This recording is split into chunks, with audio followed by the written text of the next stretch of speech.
நீங்கள் திமுகவை எதிர்த்து விமர்சிப்பது உங்களுக்கான அரசியல்,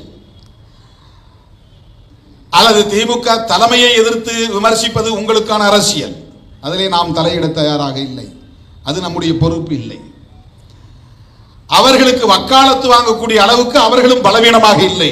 அது நம்முடைய வேலையும் இல்லை. ஆனால் திமுக வெறுப்பை ஒட்டுமொத்த திராவிட அரசியல் வெறுப்பாக மாற்றுவது எவ்வளவு பெரிய ஆபத்தானது என்பதை சுட்டிக்காட்டாமல் நாம் எப்படி இருக்க முடியும்? ஒட்டுமொத்த திராவிட அரசியல் என்பது என்ன? பெரியார் பேசுகிற சமூக நீதி அரசியல் தான்.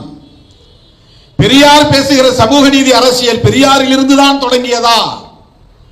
பெரியார் பேசுகிற திராவிட அரசியல் பெரியாரில் இருந்துதான் தொடங்குகிறதா என்றால் இல்லை. அதற்கு